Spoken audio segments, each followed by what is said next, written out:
Yeah. We have managed recordings, but there's no record button. So Yeah. You're recording. Yeah. All right, so I am Okay. recording now. Which we're still waiting for some people, right?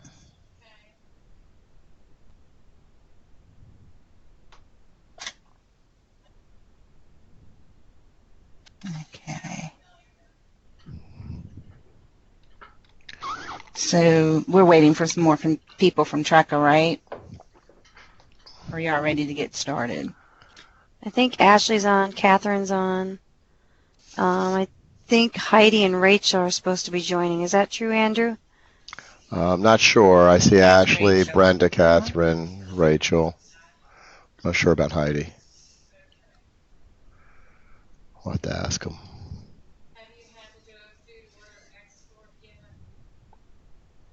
They're all muted right now. Mm-hmm. Christina's the only one that's you. Do not disturb. Is that me? Yeah, that's what you say. I think it pops up when I'm in a meeting. And Lisa's on the other side of me doing some kind of training, so I hope we won't have too many interruptions.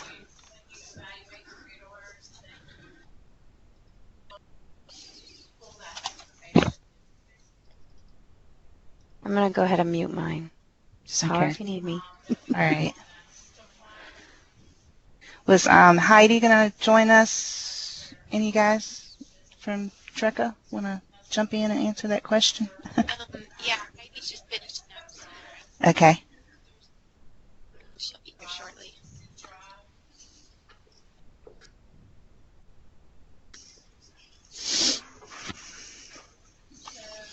Did yesterday I sent out the email with the document. Did you guys receive that?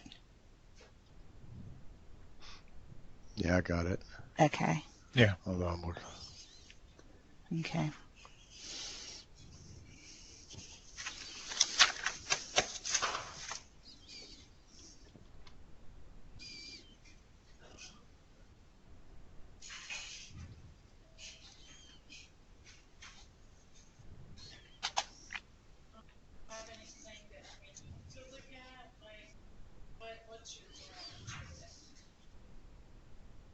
Okay.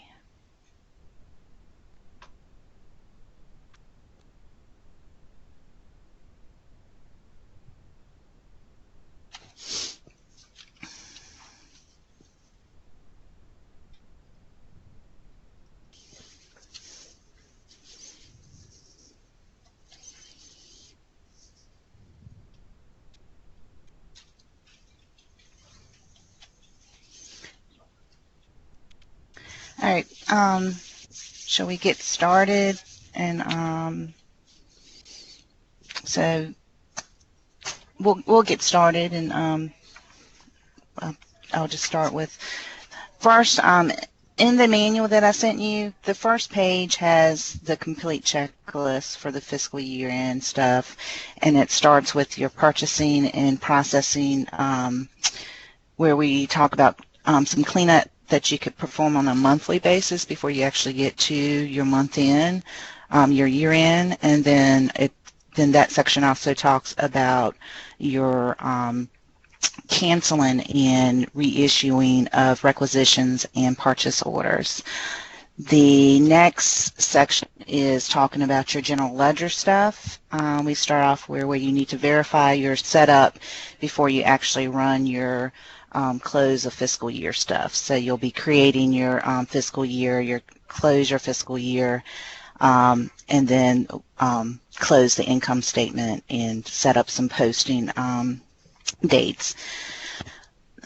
Then we also have on the checklist the stuff you need to do for payroll, which includes some setup for your pay cycles and calendars and schedules, and creating jobs for your employees, and then updating your years of service, making sure you have your deductions and rates updated for the new fiscal year.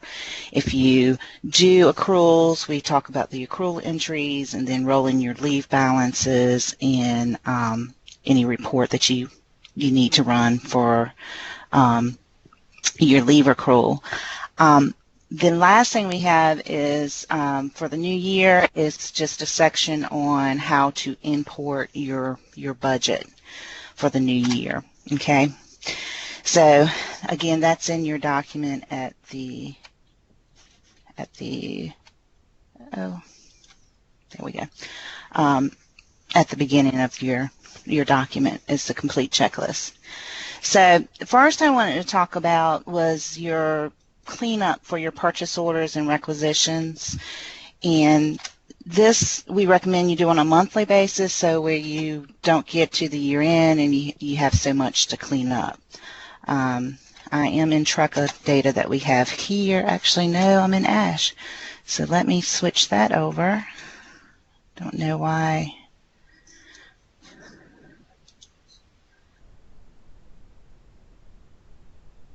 Okay. Let's get into Trucka.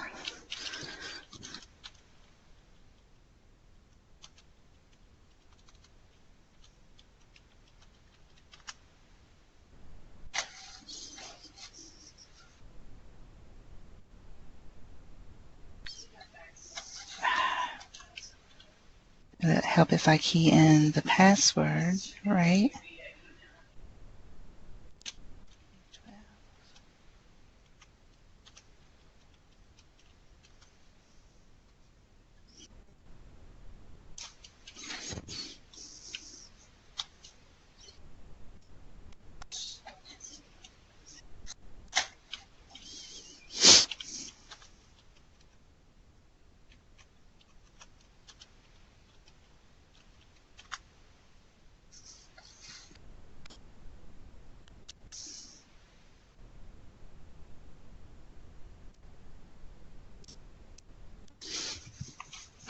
Kind of slow this morning for some reason.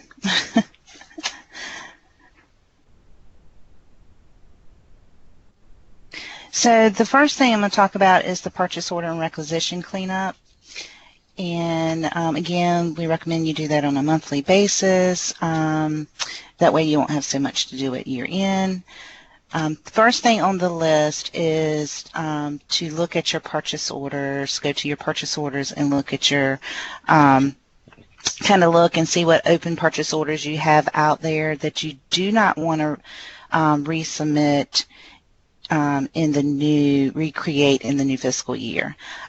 We do have programs that do mass deletes or mass cancels, and when you do those, when you use that reverse encumbrance or reverse requisition program, it marks those purchase orders and requisitions in a special way to let it know when you run the reissue program to reissue those. So another option to use in those programs is to cancel the purchase orders or requisitions individually. Okay, so if you kind of clean up on a monthly basis, you can come here, use your filtering to filter on document status and come in and look for your partially received or your different statuses and go through and kind of look at the purchase orders and decide which ones that you truly do not want to move to the next year. Okay, so the next step we have on our checklist is to cancel any of those purchase orders that you don't want to reissue in the next year. So basically you can pull up the purchase order, come to the line and just cancel the line. So you'll cancel each of those lines. Okay, and that's going to be slow. So once you've kind of done that review and canceled the purchase orders that you want to cancel, then we recommend that you go to your administration, data deletion, come down to your purchase documents, and then run this delete invoice purchase orders. And that's basically going to go through and remove those invoiced cancel purchase orders from your purchase order list. Okay, and you can use whatever filtering or just leave it like this, and it, like I said, it's only going to remove those that are in the status of invoiced, or canceled. Christina, I'm sorry to interrupt. Okay. This is Ashley. Uh-huh. I just have a quick question. So when you run that delete invoiced purchase orders, does that actually delete the purchase orders, or does that move it to like those purchase orders to the posted purchase order list, or where is it putting those? It's correct me if I'm wrong, Andrew or James or whoever, it's going to move it, it is going to move it to the posted purchase order list. Right. Okay. Okay. Okay, Yes. that just worried me a little if we're Right. actually deleting Right. them. That's a little Right. frightening. Right. Right. Okay, all right. Basically what it's doing on your, it's this list here. When you go to your purchase order, your purchase orders here is this list that it's removing it from. Okay. So it's removing from the purchase order list and moving them to the posted purchase order list. Right. Right. Right. Okay. So, Great. and I know we've had some clients that had some old stuff out here. It's just because they hadn't really ever cleaned it up. Okay. All right. Thank you. Okay. You're welcome. Okay. So once you do that, then on the list we have for you to now look at your requisitions. And the reason I have you do your purchase orders first before your requisitions, because some of your requisitions may be out there with the status of fulfilled, and it's because maybe the purchase order, the processing on the purchase order hadn't been completed, so it's still sitting on this list with the status of fulfilled. So by cleaning up your purchase orders first, then it should remove some of these fulfilled on this screen. Okay, and before I come here to the requisition list, actually back to your administration in data deletions, there's this option here that says move requisitions to requisition history, and that basically is doing the same thing. It's going to remove those fulfilled or canceled requisitions from your requisition list and put it in history. Okay. So again, you can filter on this if you need to, or you can leave this with no filter, and again, it's only going to move your fulfilled and your canceled requisitions to history. So once you do that, we'll come back to your requisitions list. We'll come back here, and then you can go in and again, you can filter on your document status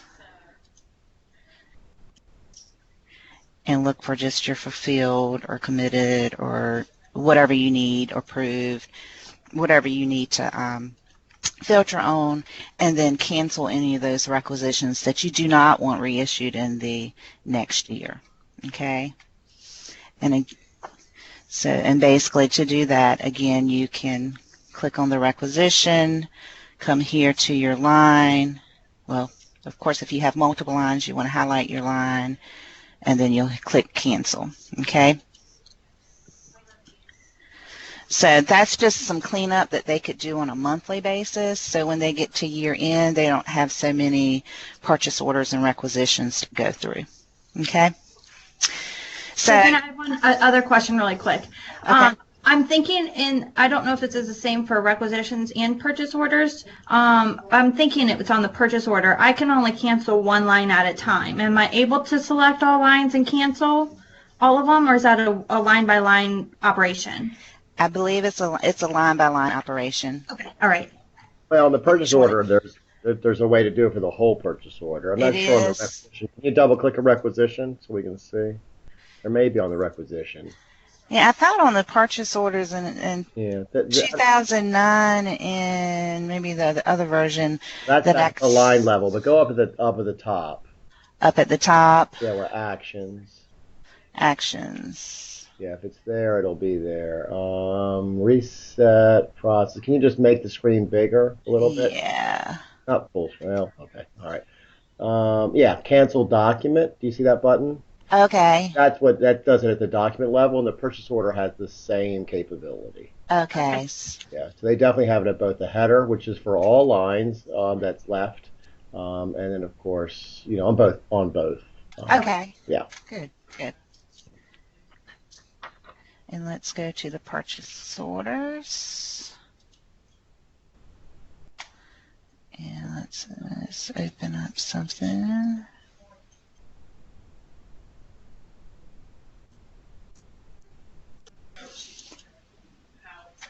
Oh, here you go. Close purchase order. Yep, that's it. Okay, good.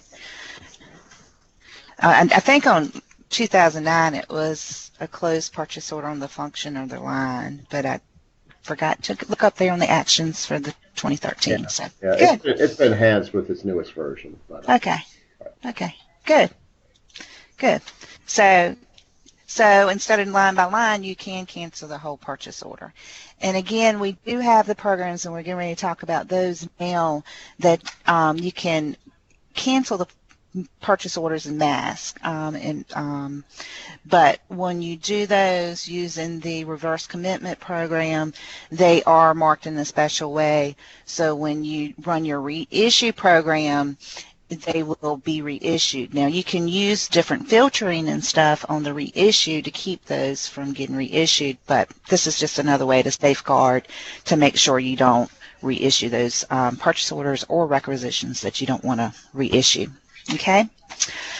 So now we're moving to the steps where you will reverse encumbrances. Or reverse commitments, because we're going to first go with your requisitions here. So up under your purchases and payables menu, you're going to see down here, there's the EOY requisitions. Okay, so the commitment reverse program, this is going to reverse that commitment entry, and it will also cancel your requisition. Okay. So here on the posting date, this is important because this is the date it's going to, that commitment reverse is going to hit your ledger, okay? So normally most of the time you're going to use that as the last day of the closing fiscal year, okay? The other thing to think about is down here on the posting date, especially if you have allowed your users to start keying in requisitions for the next fiscal year. So you will probably want to come down here and put in your closing fiscal year date range. Okay. So again, especially if you have let them start keying requisitions for the new fiscal year. So once you run this is going to reverse those encumbrance entries and mark that requisition as canceled. Okay. And I'm just going to cancel that. So once you run that process, then you can come here and select the requisition reissue. And this is going to actually recreate that requisition. Again, the posting date is very important here because that's the date it's going to assign to the requisition, and it's the posting date for your commitment entry. You want to create the documents, and again, down here on the posting dates, you can use other filters too, but we do recommend using the posting date of your closing fiscal year. So you're only getting those, I'm a year behind. No, I'm right. So you're only getting those requisitions to be reissued. Okay.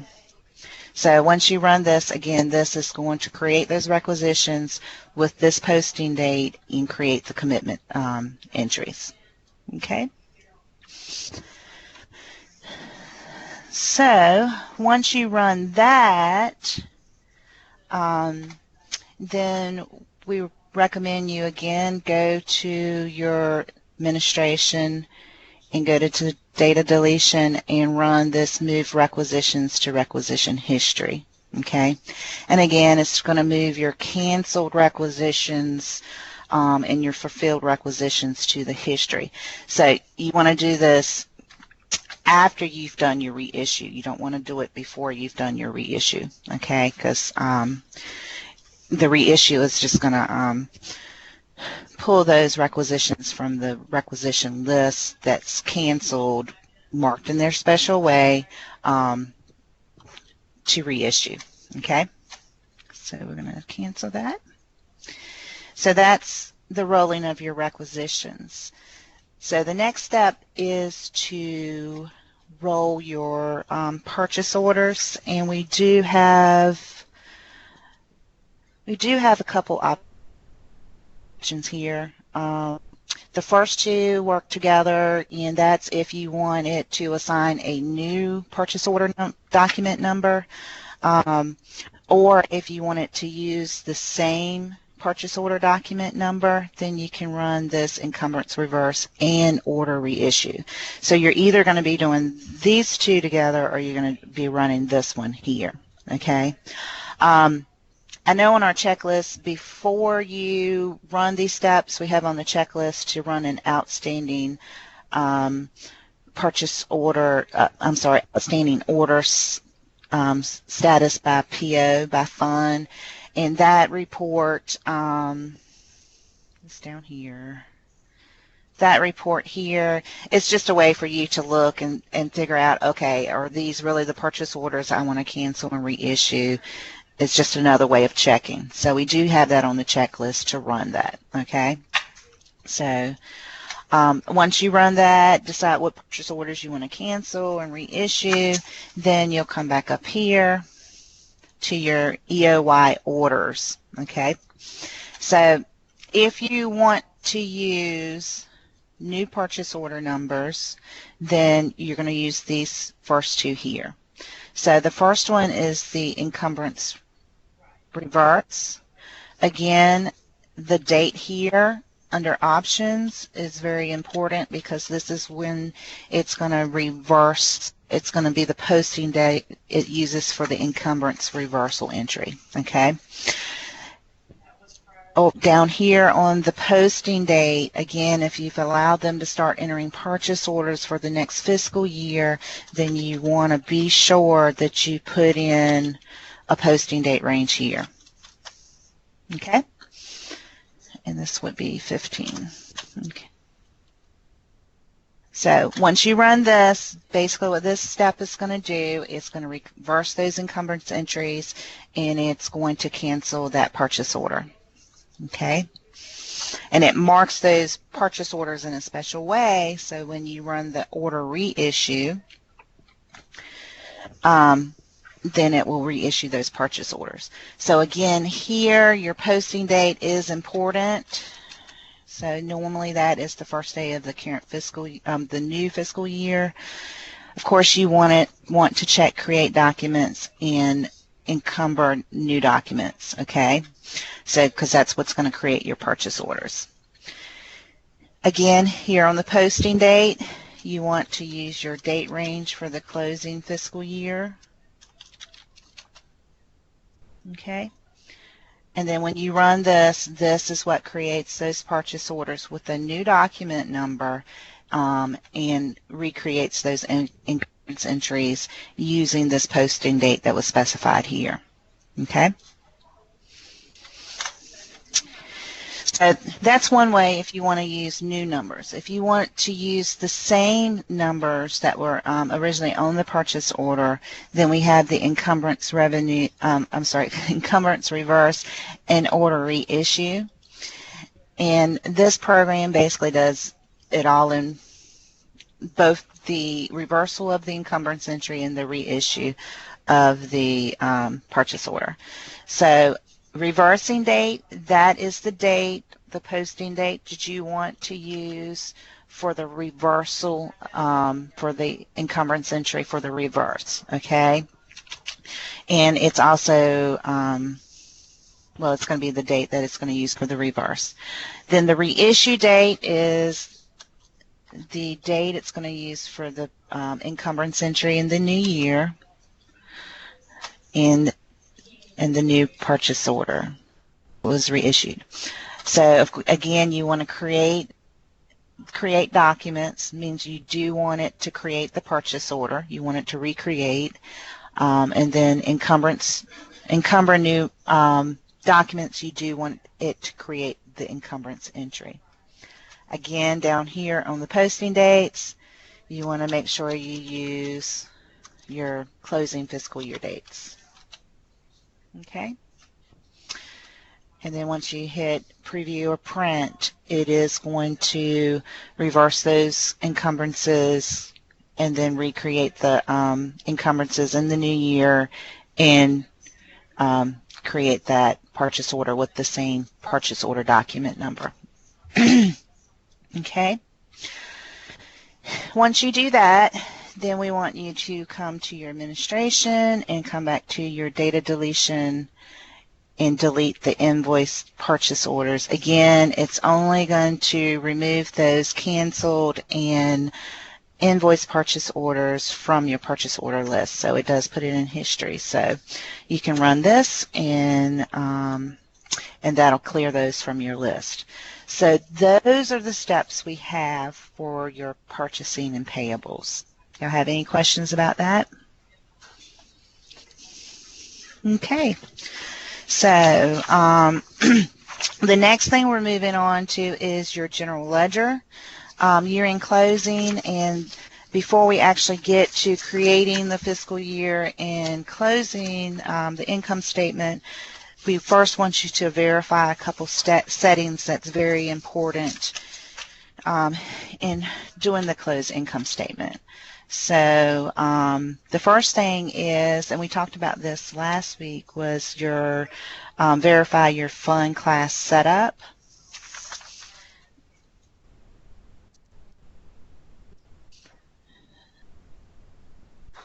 I'm still getting used to moving around the screen, so bear with me. Okay, so under General Ledger, you have under Setup is your fund classes. And this is where we talked about you want to make sure you have all of your closed by checked. And there will be a change in the next whatever that automatically brings that stuff in, right, Andrew? And but if showing, do your choose columns and make sure all of your closed by dimensions are there in your other dimensions, okay? Oops. And again, you want to make sure all of your closed by are checked, because when the income statement, when you run the closed income statement, it's going to look here, determine at what level you want to make those entries, okay? So for your income statement accounts. Also, we talked last week about putting in the dimensions here. So for your net asset account. So when you close your income statement, the offset is going to be to your net income account. So what segments or dimensions do you want to use for that offsetting entry? Okay, so this is very important. Make sure that's set up. The other thing to make sure you have set up is under your chart of accounts. There's this column called income balance, and you probably will need to do your choose columns and add it here. But you want to go through and make sure your income statement accounts, your revenues and expense accounts are set up with the correct income statement or balance sheet, because when you run the close process, it's only going to close the accounts that are set to income statement. Okay, so this is a very important step to do before you actually get to the steps of closing the income statement. Okay.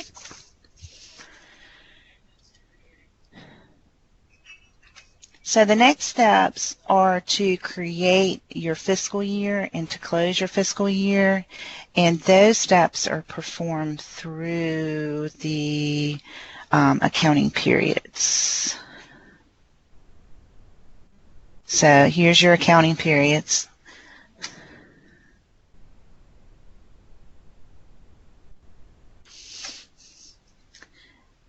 these are your accounting periods, and I played with it yesterday and created some. So the first step is to create year.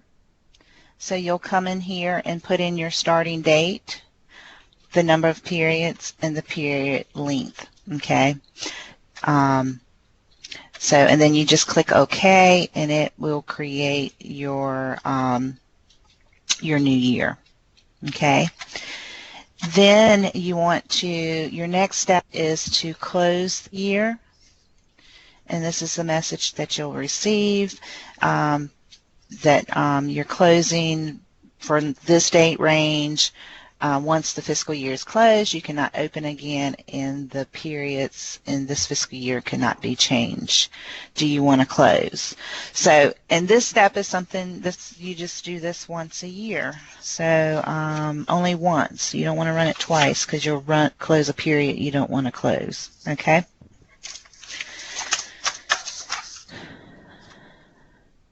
So I'm going to say no there. So once you've created your new year and you've closed your year, then the next step is to run the close income statement. You can do it through the accounting periods. Here's the close income statement, or you can come up here at the top. Here under fiscal year, there's closed fiscal year. Okay, so this screen's going to come up. You want to enter your fiscal year end date, which I didn't close the other year. Let's go back and close that.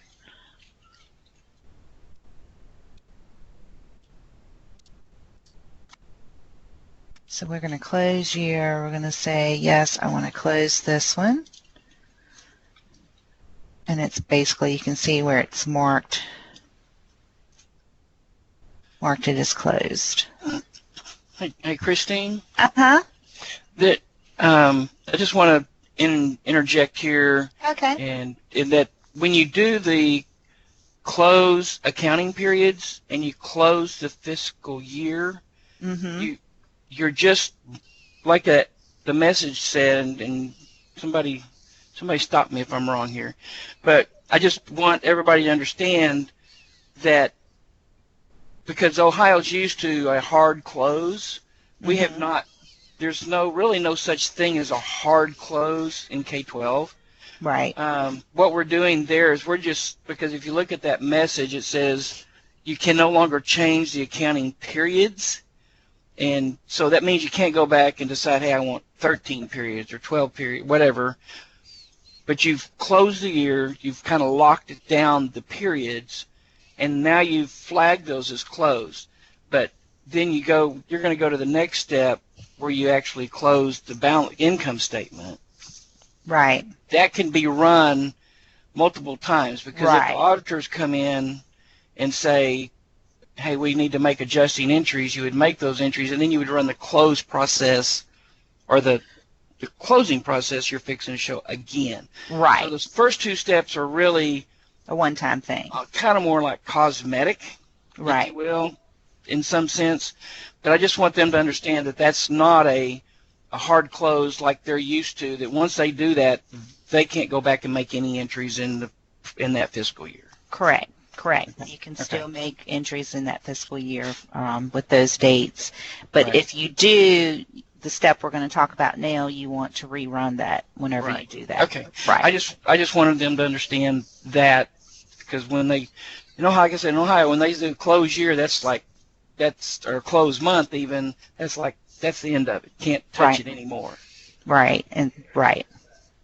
I have a quick question too. I just wanted to clarify too, along those lines that Dan was just talking about. Is there any kind of recommendation on when this needs to be done, or does it matter? Andrew, do you have any opinion on that, or Dan? Well, again, we'll just talk in Ohio here, since that's really what we're dealing with. Most of the districts in Ohio are going to, on like by the 5th of the month, 5th working day of the month, they're going to be like, I'm done, I've closed, I'm done with the fiscal year. So they could run this process, close their fiscal year, and move forward. If they get some sort of adjusting entries that would affect that fiscal year, then they would make those entries, open the fiscal, go back, change your general ledger setup, allow posting to and from date, post it, run the close again. That would make all their balances then at 6/30 correct, and then they would just continue to move forward. So you talk about close an income statement again. Right, just close an income statement again. Yeah. So that would make all their fund balances, right. For their funds just and like rolling balances. Right. Mm-hmm. That would what we do all used that. to call rolling balances. Right. So okay. that would bring them all current and then tie to the audit, if you will. Okay. And they'd be good to go. If you're running true accrual, most places aren't going to run this process until they've finished processing year-end documents, which could be in the middle of August or something. Right. Okay. So, but in Ohio terms, probably on the 5th of the month, they want to run this. That's going to close out the GL account strings. Mm-hmm. Bring those back to zero. So when they look at the account string table, everything's going to be current fiscal year.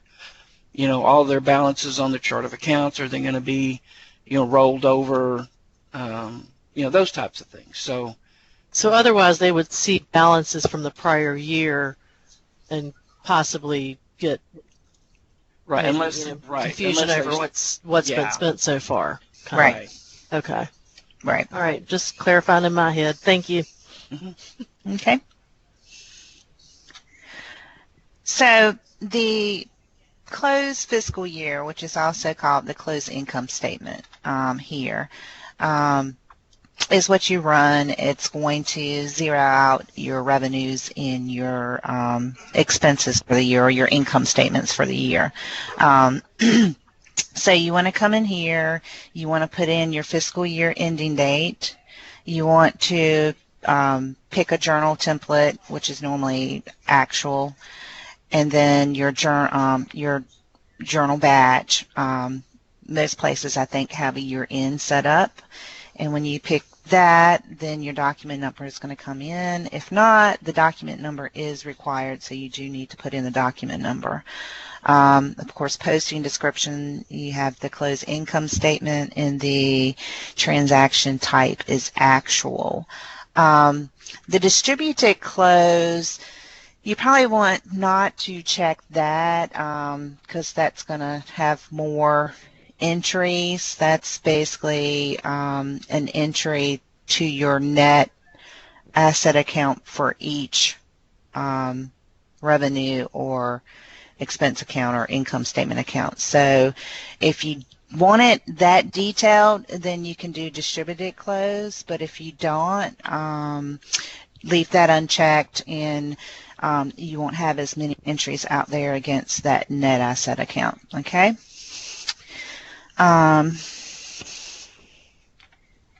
And if somebody wants to step in and talk about the business unit code and the inventory period close. They're not related to these guys. That's for people who do consolidations. Yeah, I was going to say you can just completely ignore that stuff. Ignore that. That's what I thought, but I just wanted to verify that. Okay.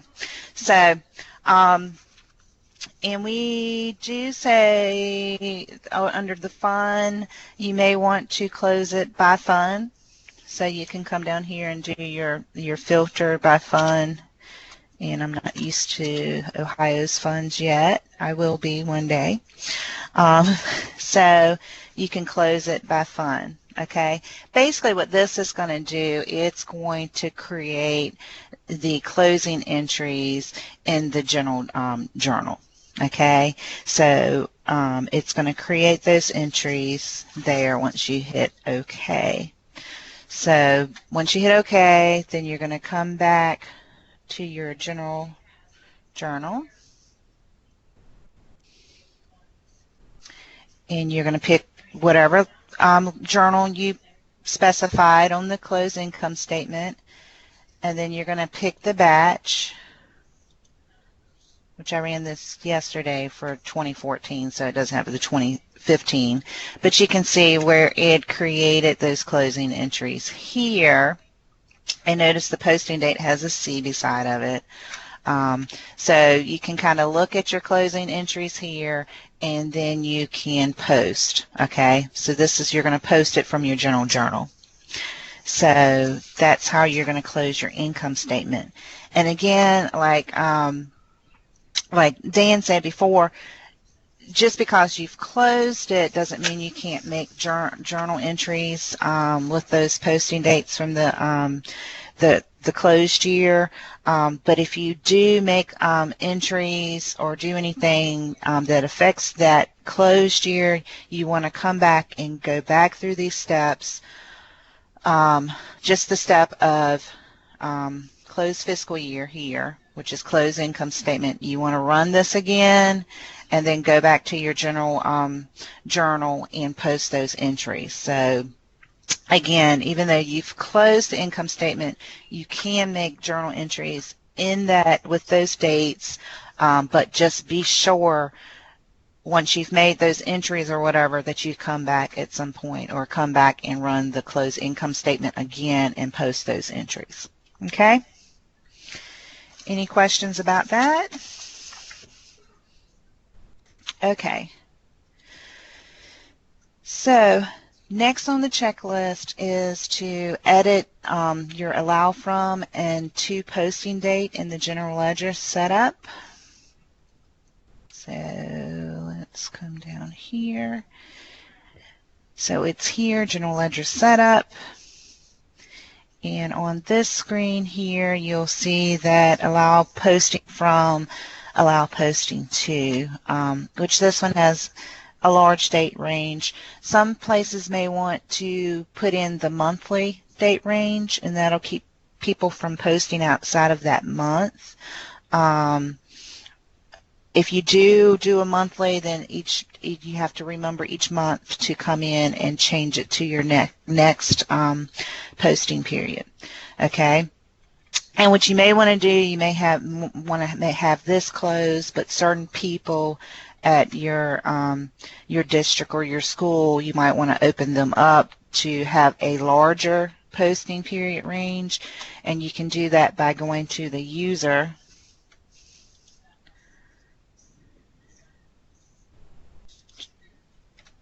and on the user's card, I'm just going to pick up anybody. If you go to additional setup fields and go to the application rules, you'll see allow posting from, allow posting to. So it's going to first look at the user. If it's nothing there, then it'll use what's on the general ledger setup. So basically the user overrides what's on the general ledger setup. So again, if you want to close it down for most people, then you can set those dates on the general ledger setup and then open it up for specific users like the main office users and stuff like that. Okay? Okay, so also on our list, we have the detail. We recommend running the detail balance summary report, which is under general ledger reports and analysts. It's down here, trial balance detail summary. Basically, we just want you to run that, put in your posting date, put in your date range for the new fiscal year, and you can run this report and just kind of look at your beginning balances just to make sure that you had closed your income statement and those things are set to zero now and you're ready to start processing in the new year. Okay? That was the general ledger steps. Any questions about that? Okay, so now we're moving to the payroll.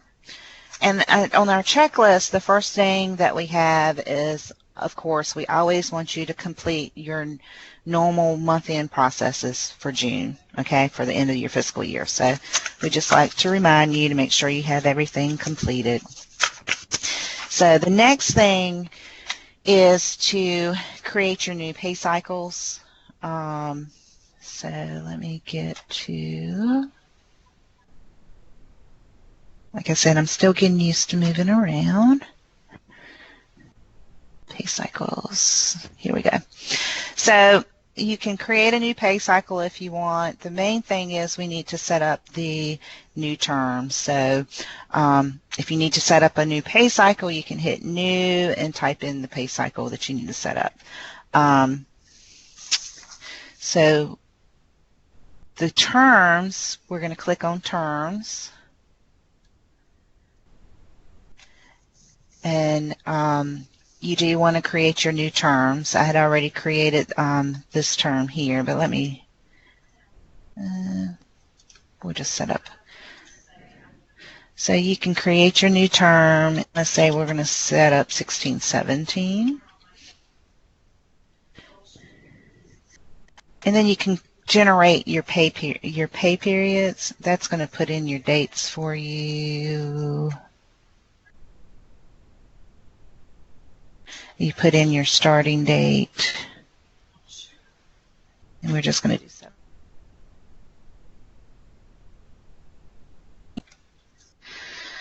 It created your cycles, and notice now it put in your dates here for you, your default periods, your periods generated. Open this up for you. Now once I go to the pay cycles and look at them, you just want to kind of verify that's what you want. And when you come back here, you'll see that that number's filled in for you too. Okay. So this step, you do need to do this step before you get to the step we're going to talk about in a little while about when you create your jobs. So you do need to have your pay cycles set up before you can create your new jobs. Okay. So any questions about pay cycles? Okay. So once you have your pay cycle set up, you want to go to your payroll calendars.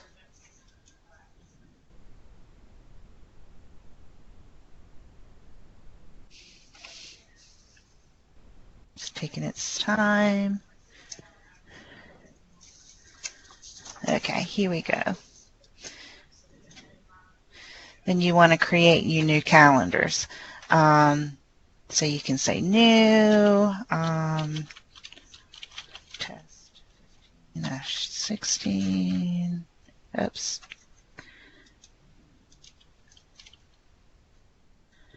All right, discard. I already had that one.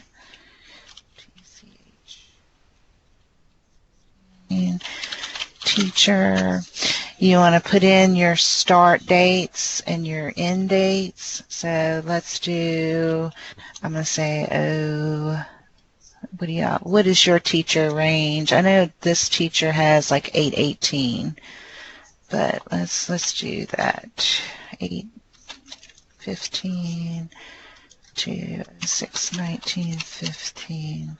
So you need to put in your start and end dates, and you do want to put in your work week start day and work week end day. We're going to say that is Sunday. Okay. Christine, I want to change your end date to the 6th of 2016. Oh, yes. Thank you. Sure. Okay. So you'll create your new calendar, and then you want to set up your non-standard days. Okay. So You're going over there and you're looking, you say, hey, I need,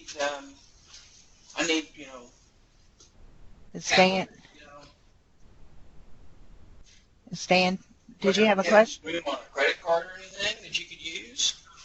Oh, Dan must be Yeah. on the sport call. Okay. But you might be able to get her to say, hey, hey, this is what we're going to need. Can you, this is what. So, Thank you. He's muted now. Okay, so we're going to click on Maintain Standard Calendars Changes. And here's where you can put in your reoccurring things and any of your non-standard work days. So we can set up like a reoccurring Sunday. We'll say weekend.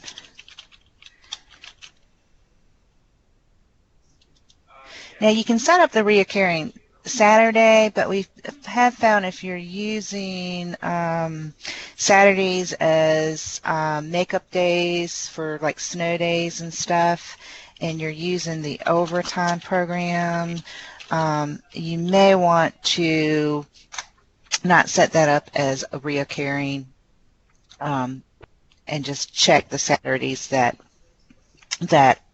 are going to be non-work days. Christine, Okay. can you open up that screen a little bit with the columns so they can see it? Mm-hmm. Thank you. Oops, does that help being bigger? Wow. Yeah. So you have your non-working days, and you can even set up your half days here. So let's say we're going to set up New Year's.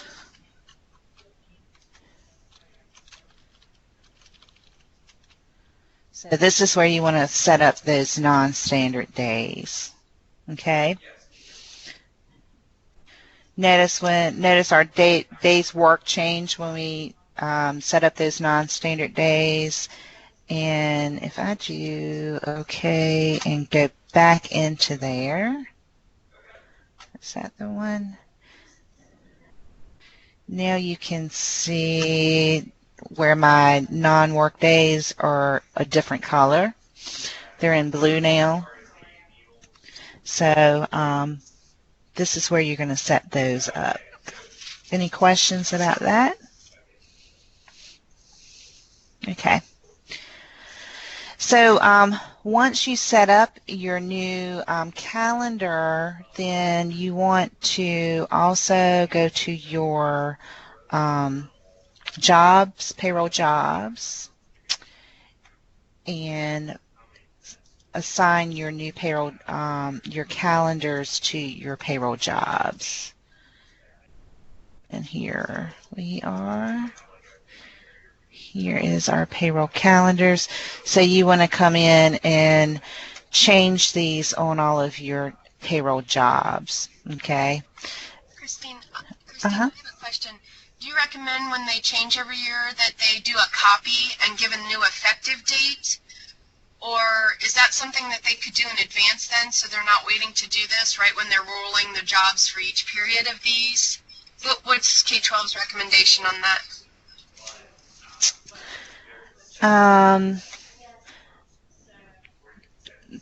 Roxanne, did you? For example, teachers, if you wanted to work in advance, could you do a copy on a payroll job, give a new effective date to that?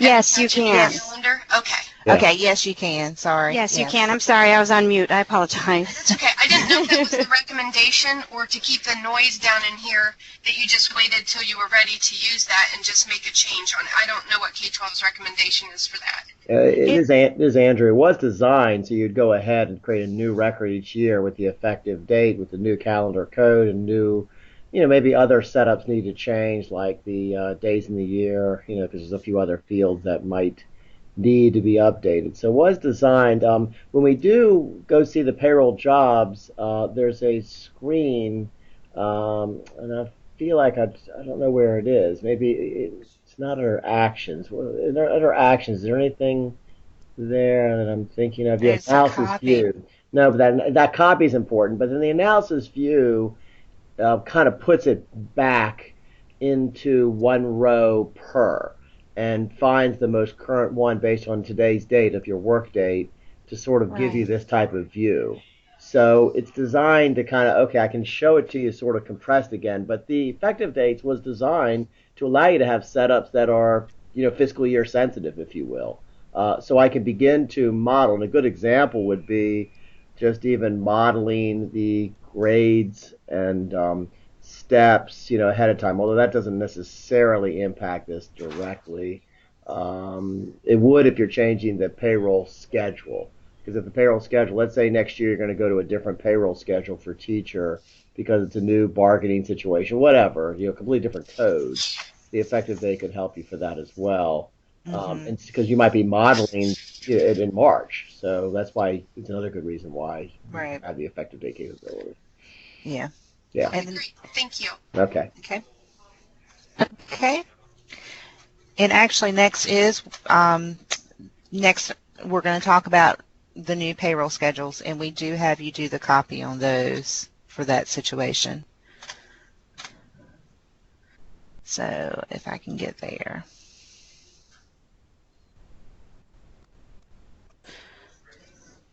So on the payroll schedule, you can create a new schedule, which actually we say copy.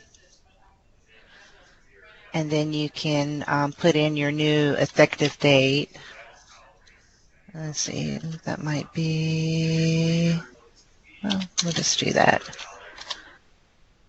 And when you do this, you can increase by percent or a flat amount, or you can leave it at no change.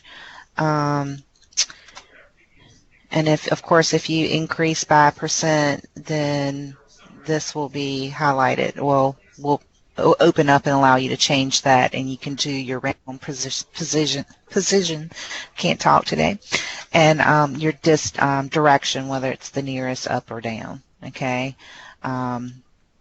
So, and then if you select a flat amount, then this opens up and you can put in that dollar amount. Or you can leave it to no change, and it's just going to copy it as is, okay? So now on the pay schedule, I have the new effective date, okay? And then you want to verify your details, and this is where you can go in and make those changes to your grade and step, okay?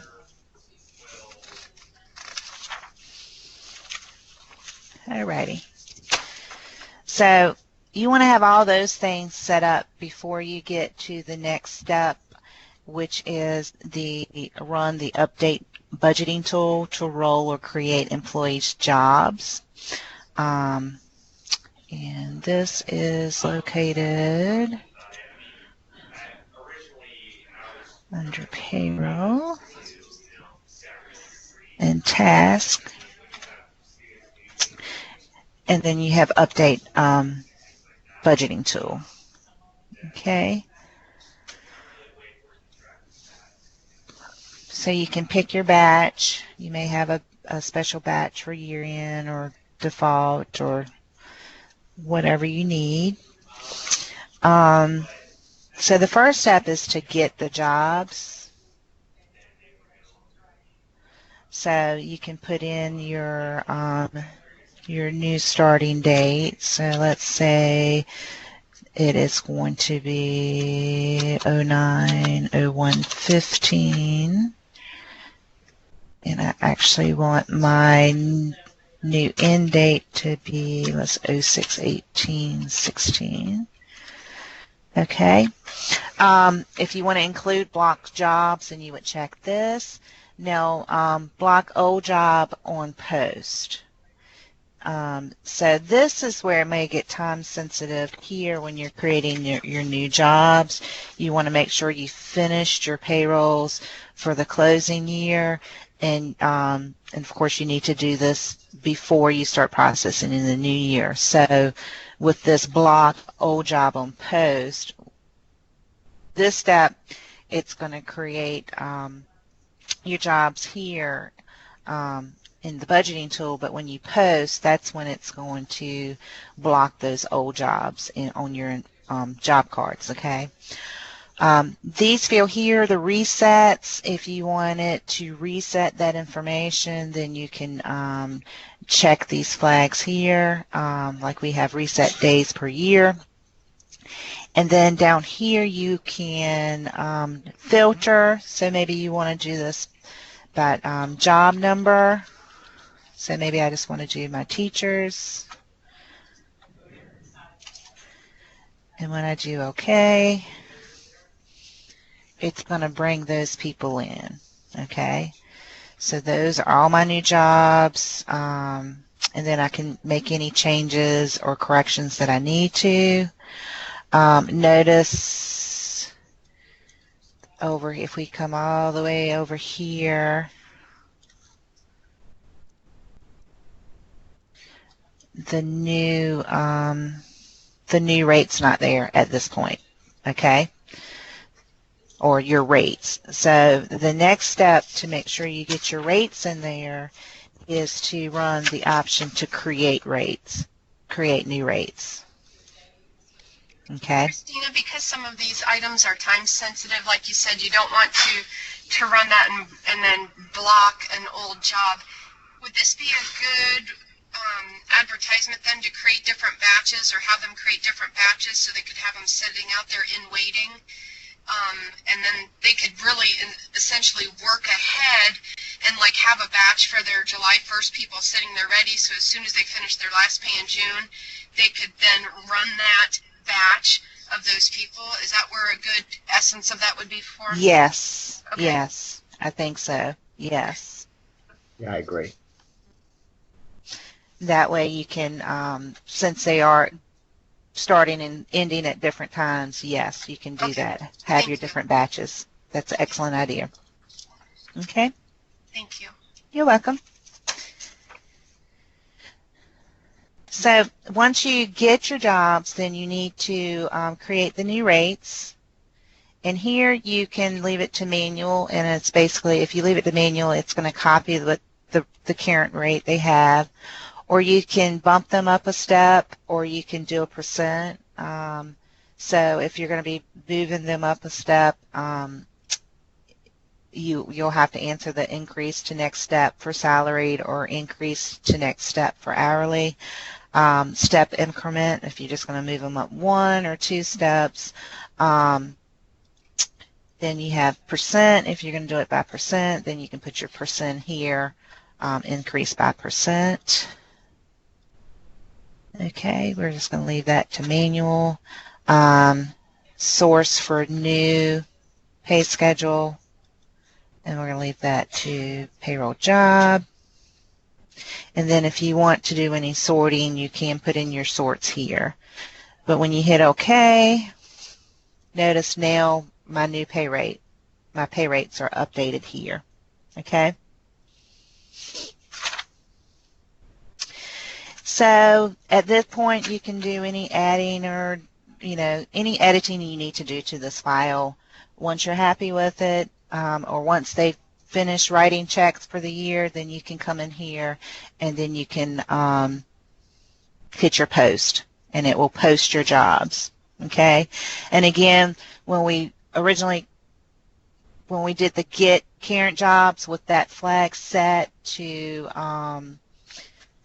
block on post, block old jobs on post, then when you hit post, it's going to block those old jobs. Okay? Any questions about that?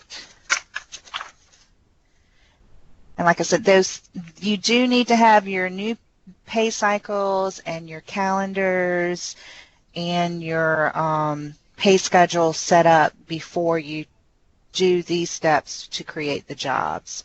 Okay? So the next thing on our list is the update years of service fields by using the calculate years of service routine. And the years of service we're talking about is on your employee card.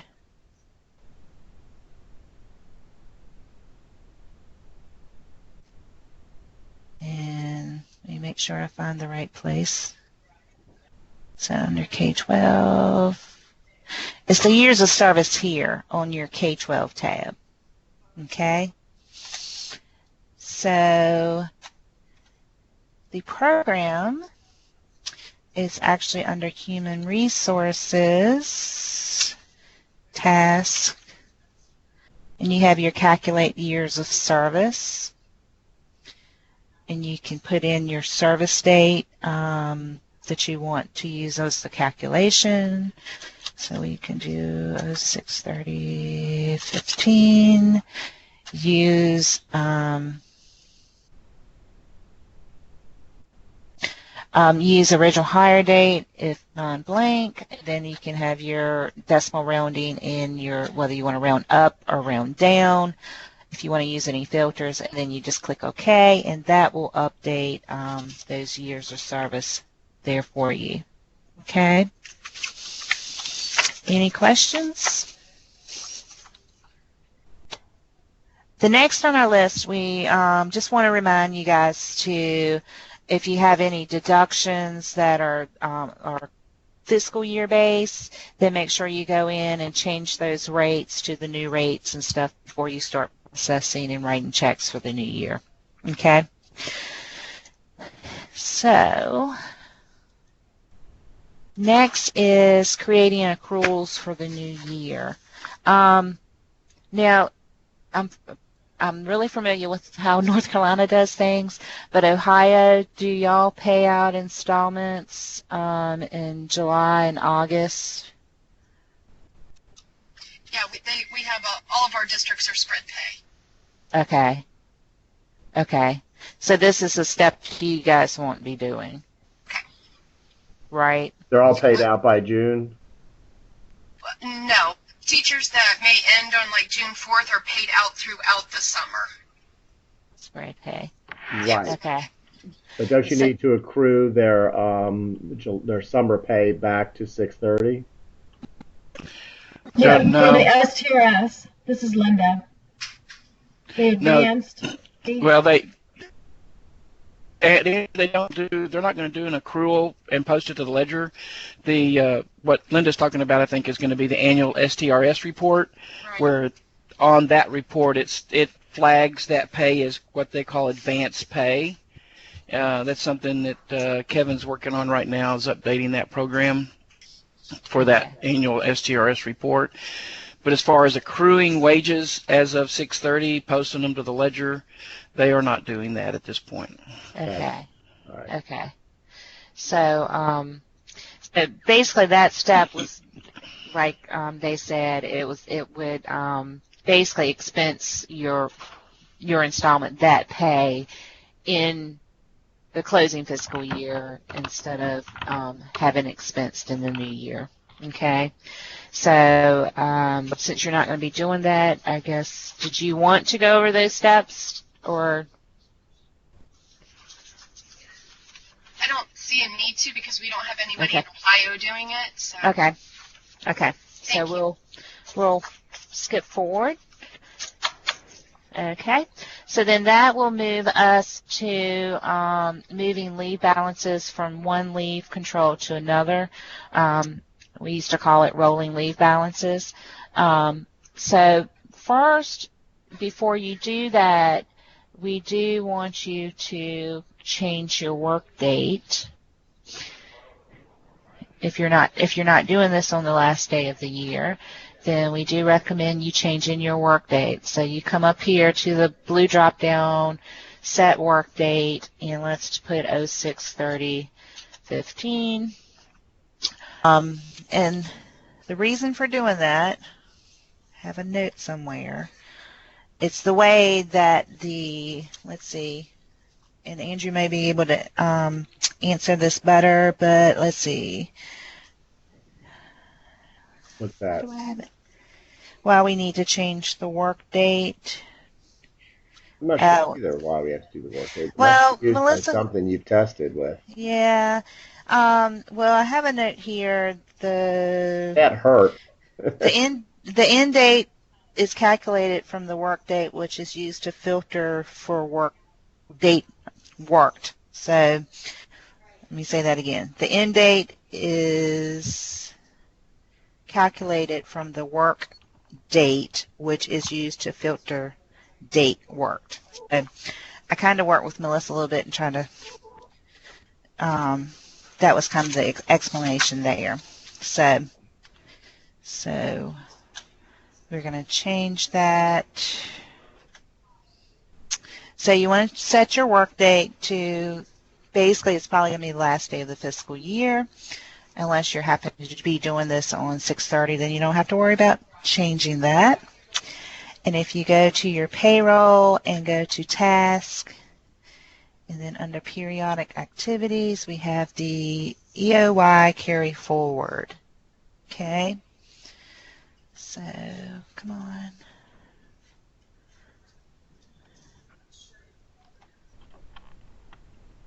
Okay. So, you'll enter your carry forward date. And then the balance payroll control. So what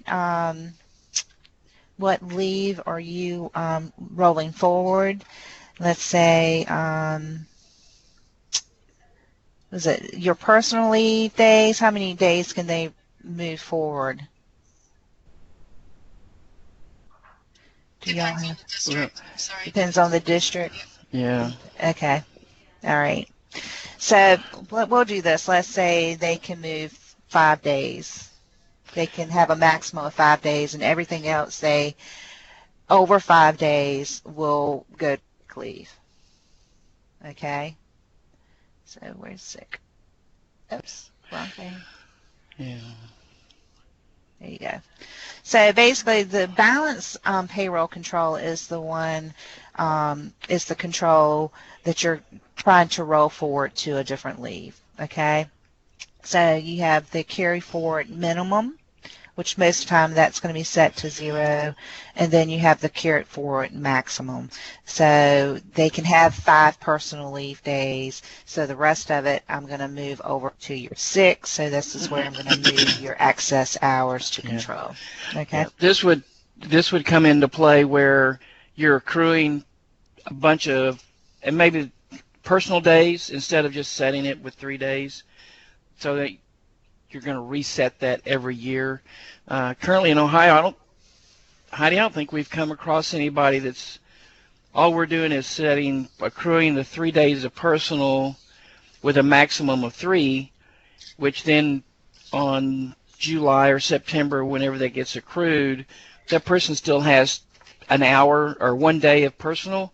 It's only going to accrue 2 days of personal. Mm-hmm. So I don't know of a situation that we've come across yet where we're actually, have a situation where we would roll leave balances that have exceeded some limit, but we're going to transfer that over to sick.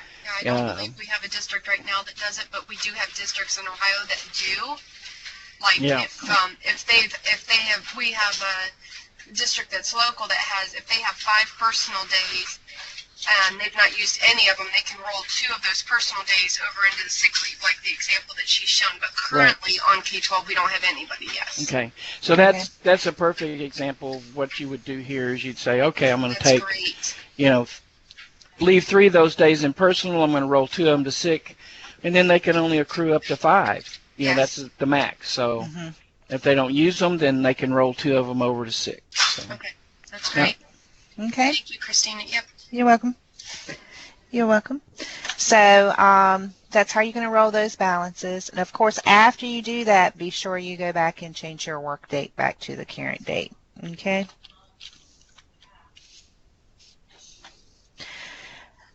We also have here if there are some reports for leave, if you need to run them.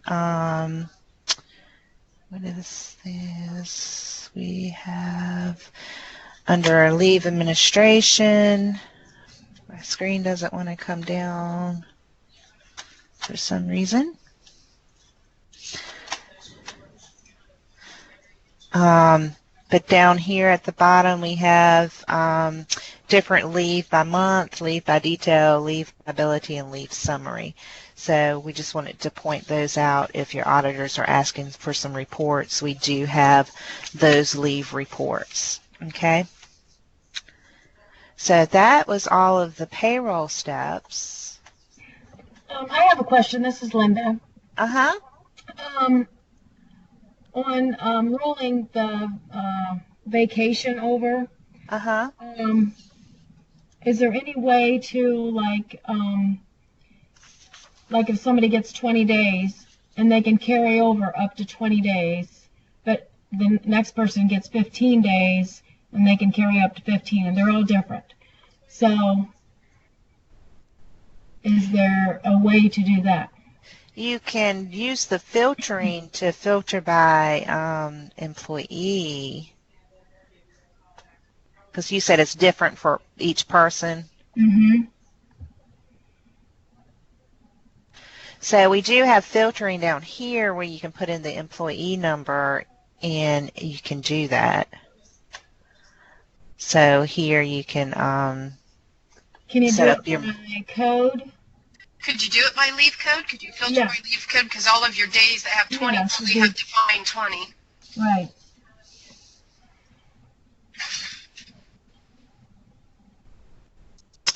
Well, when you say do it by Leave group. I'm sorry, leave group. so do you have a leave? Depends when you're hired, you know, how many you get. So, Let me see.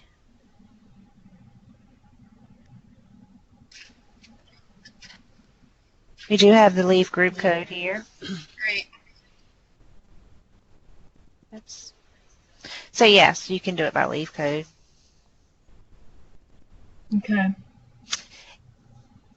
That would be much easier than having to pull in employee by employee. Right. Yeah. So yeah, if you have certain sets of employees if you have it defined under a certain leave group code that these people get 15 and those other people get 20, then yes, that's like right here, your 10-day, your 15, your 20, your 25. Yes, you will want to filter on those, and then you could set your appropriate options up at the top. Okay. Any other questions? You're welcome. You're welcome. Okay. So the last thing we have on our list is for New Year processing, and the only thing we really have there is talking about importing budgets, beginning of budgets. And if you have the document on page 66, we do have the Excel, the layout, the format that you need to use. And I can pull that over here. So this is an example. This is a template we have, and I can email that to you if you would like, of how those fields need to be set up. Okay.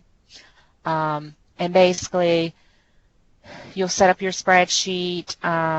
You'll enter your budget information here, and then you'll save it, and then save it as a CSV file, and then open it up through Notepad and get rid of the header, and then you can come into financial management in general ledger, and go to your general journal, and we're just going to say we'll do budget.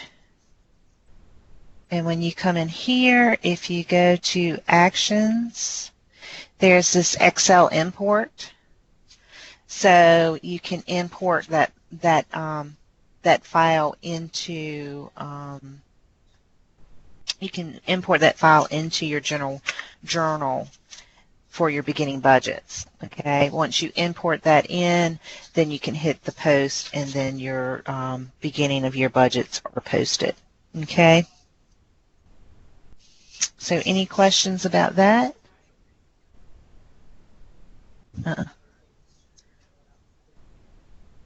It hasn't beeped for me. Can anybody hear me? I can hear you.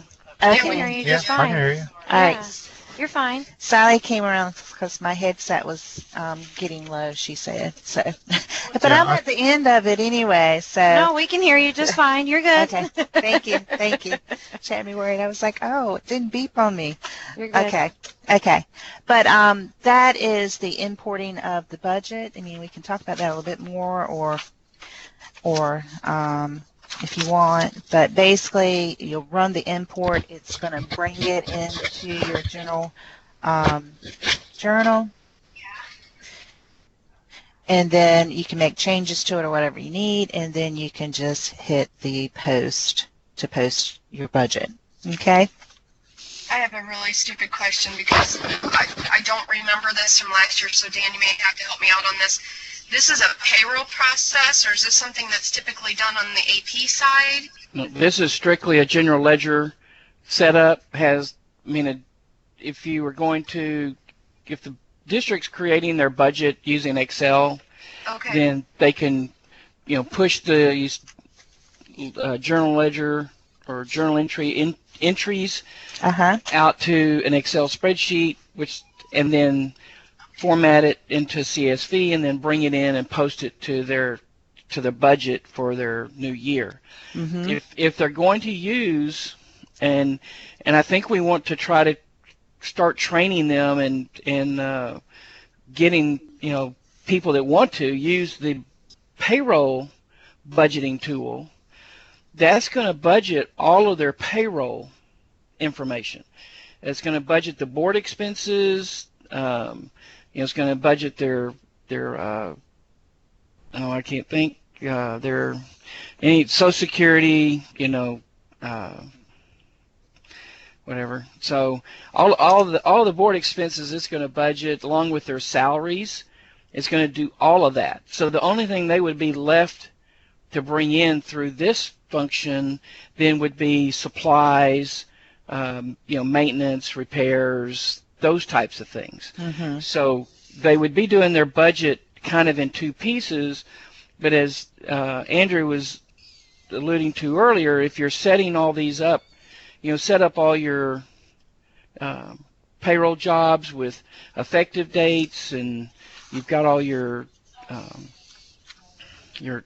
pay schedules, and all of those things are updated with the new year, or what you think they're going to be, then you can model your budget, starting as soon as you want. You could be doing it March, April, way before the beginning of the fiscal year, and actually pushing that out to see, okay, what's this, if we change the pay schedule by 2%, how much is that going to cost me?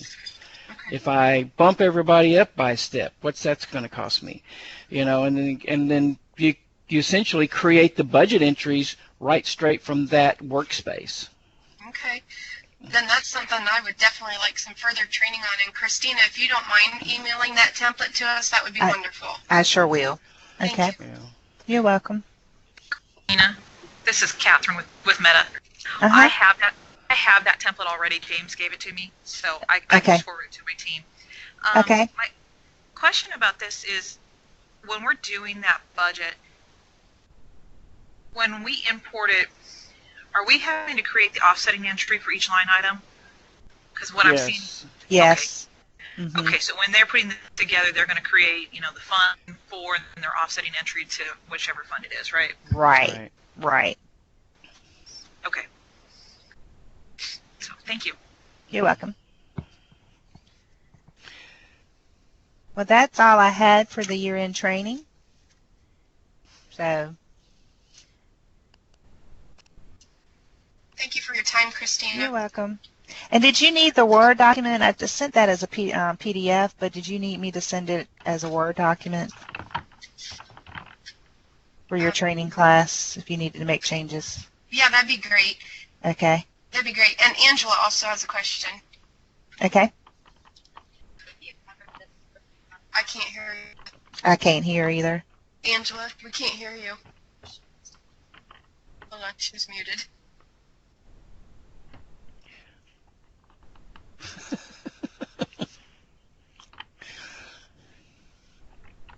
Come use mine, Angela.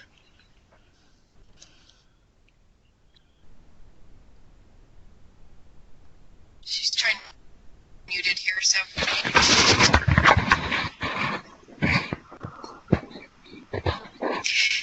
Angela, come use mine headset and ask your question. Hang on just a moment. Okay.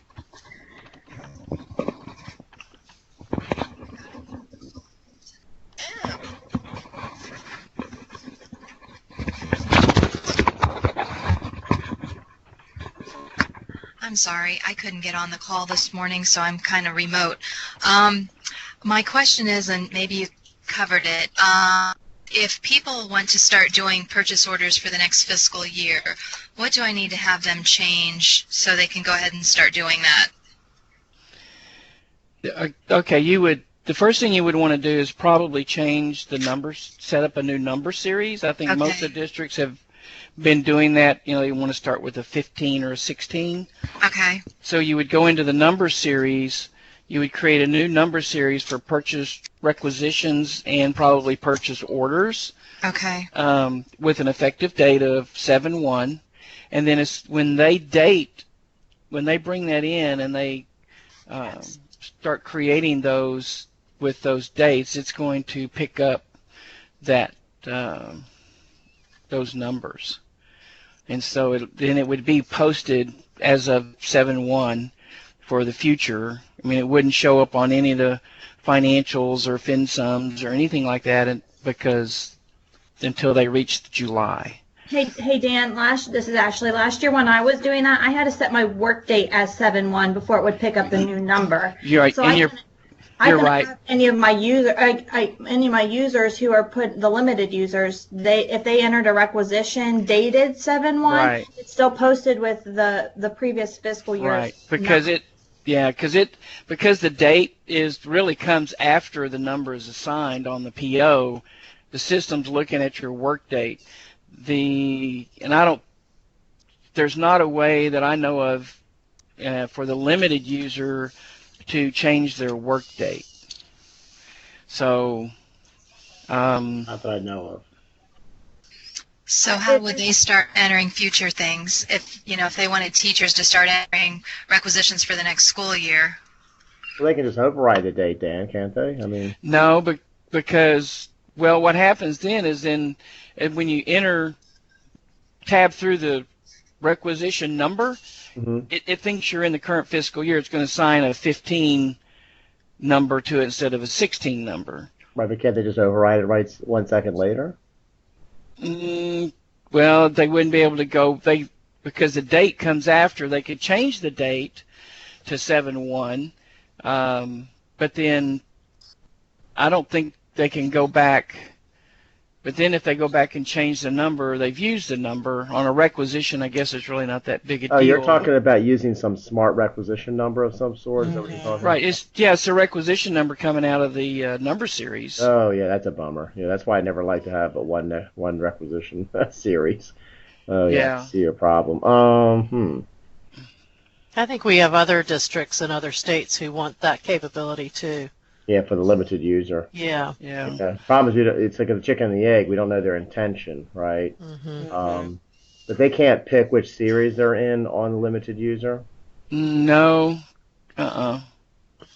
It's been a while since I looked at that, but I don't think they can. Don't think, like on the Windows client, there's a, I don't know what you call it, the box with the 3 dots in it. Right. And you can use other options.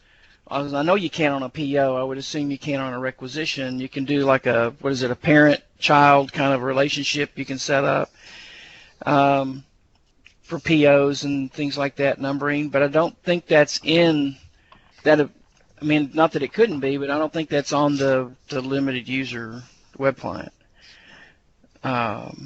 where they could pick it and then say, okay, yeah, I want to use this number series because I'm going to enter this as of July 1. It would probably still put the current date on the requisition. They would just have to be sure and change it to July 1 to do that. So make sure it gets posted in the new year. Yeah, they definitely do have the ability. I'm on the limited user now. They definitely can pick the number series. That works. Can they? It's native. Yeah, that's native. Okay. But, and that because that box is out there to the side? Absolutely, yeah. Okay. So that's just a training issue. I think more for Trek to understand or Meta to understand how they train their clients. But, yeah, you can definitely change your number series, pick a new number series. It probably still won't default the right date, I don't think. But they could then just change the date. I guess to change the work date on a web client, I just don't know. I don't see it showing up anywhere. Let me see. There's sign out.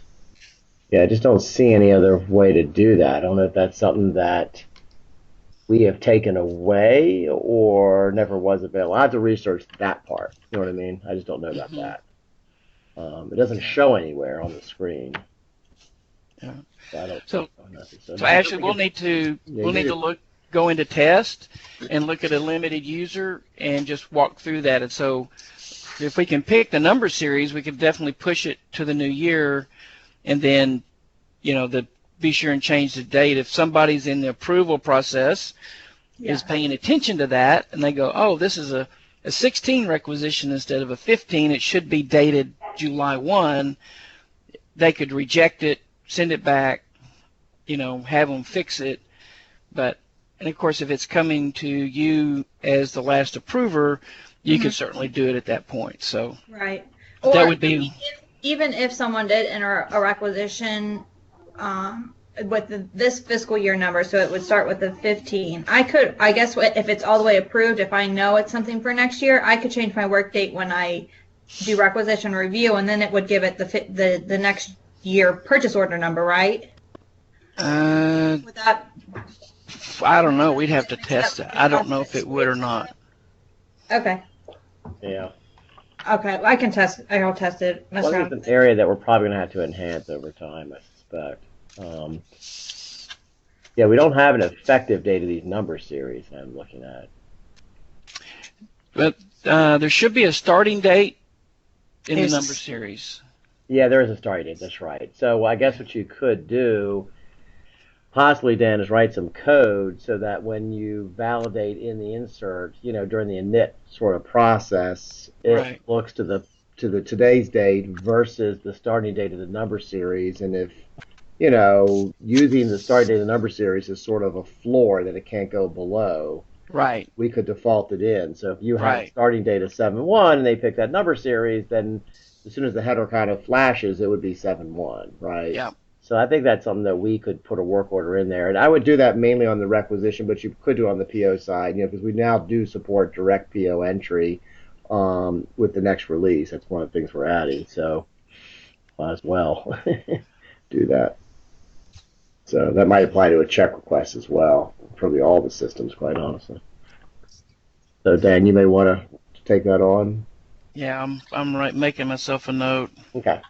Yeah, I definitely think, once it knows the number series, you could look at the starting date on the number series line and use that. That's designed to sort of use one number series, and then it automatically kicks in, if you will, different numbering sequences, if you will, on different dates. But again, it's the chicken and the egg. It really is meant to be based on work date. So I just don't know if there is a way to change work date on the and maybe it's something like a config option. Somehow you have to turn on, and we didn't turn it on. I just don't know. I'll look into that part. Okay. Yeah, work date on the. Okay. All right. Any other questions? Well, that's all I had. If that's other questions. Thank you, Christina. You're welcome. Very much. We appreciate it. All right. You're welcome. Y'all have a great day. Thanks. Okay. Thanks. Thanks. Thank you. Bye.